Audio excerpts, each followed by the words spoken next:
இன்னைக்கு நம்ம சனாத்தனி சமையல்ல ஒரு சூப்பரான காய்கறி குருமா எப்படி பண்றதுன்னு பார்க்கலாம். இது இடியாப்பம், ஆப்பம், பரோட்டா, சாதத்துக்கு ரொம்பவே சூப்பரா இருக்கும். வெஜ்ஜு குருமா பண்றதுக்கு நான் 3 வகையில காய் எடுத்திருக்கேன். உருளைக்கிழங்கு, பீன்ஸ், கேரட் எடுத்திருக்கேன். நீங்க எந்த காய் வேணுனாலும் எடுத்துக்கோங்க. குருமாவுக்கு தேவையான ஒரு மசாலாவை தான் இப்போ ரெடி பண்ண போறோம். அதுக்கு ஒரு 10 சின்ன வெங்காயம் எடுத்திருக்கேன்.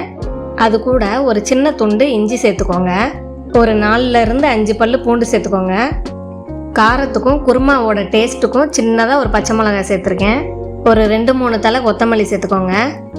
ஒரு 4-5 இலை புதினா சேர்த்துருக்கேன். குருமா நல்லா வாசனையாக இருக்கும் புதினா சேர்க்குறனால. இது எல்லாத்தையுமே நம்ம இப்போ தண்ணி சேர்க்காமல் அரைச்சி எடுத்துக்கணும். நல்லா அரைச்சி எடுத்துகிட்டு வந்துட்டேன். குருமா மசாலா ரெடி ஆகிடுச்சு. இப்போ குருமா பண்ணிடலாம். ஒரு கடாயில் எண்ணெய் சேர்த்துக்கோங்க. நல்லெண்ணெய் இல்லைனா கடலெண்ணெய் எதுனாலும் சேர்த்துக்கலாம். எண்ணெய் நல்லா காஞ்சிருச்சு. இப்போ கொஞ்சமாக கடுகு சேர்த்துக்கிறேன். கடுகு நல்லா வெடித்து வந்ததும் கொஞ்சம் சோம்பு சேர்த்து பொரிய விட்டுருங்க. 2 பட்டை, 2 ஏலக்காய், 2 கிராம்பு எடுத்து வச்சுருக்கேன். இதோடவே அப்படியே சேர்த்துடலாம். குருமாவுக்கு தேவையான மசாலா ரெடி பண்ணி வச்சுருந்தோம்ல, அதை இப்போ சேர்த்து நல்லா வதக்கி விட்டுறணும். மசாலாவோட பச்சை வாசனை போகணும். மசாலா கொஞ்சம் கலர் மாறும், அதை வச்சு தெரிஞ்சுக்கலாம். இது கூடவே ஒரு கொத்து கருவேப்பிலையை உருவி போட்டு நல்லா வதக்கி விட்டுருங்க. இந்த மசாலாவுக்கு ஒரே ஒரு தக்காளியை மட்டும் நான் கட் பண்ணி வச்சுருந்தேன். அதையும் இது கூட சேர்த்துக்கலாம்.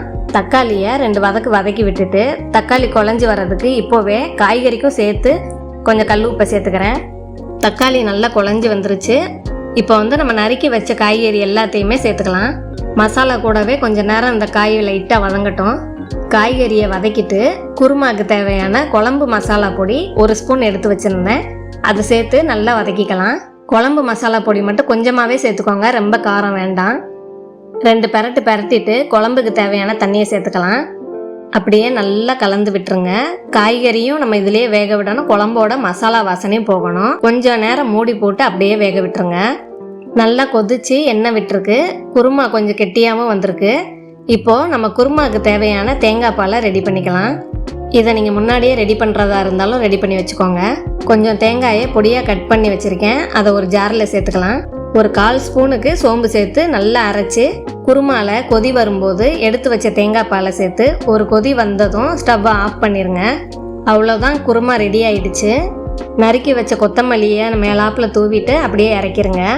இடியாப்பம், பரோட்டா, சாதத்துக்கு அவ்வளோ ருசியாக இருக்கும், அவ்வளோ மணமாகவும் இருக்கும். இந்த மாதிரி காய்கறி குருமா நீங்களும் வீட்டில் செஞ்சு பார்த்துட்டு எப்படி வந்துச்சுன்னு சொல்லுங்கள். நெக்ஸ்ட் வீடியோவில் பார்க்கலாம். தேங்க்ஸ் ஃபார் வாட்சிங்.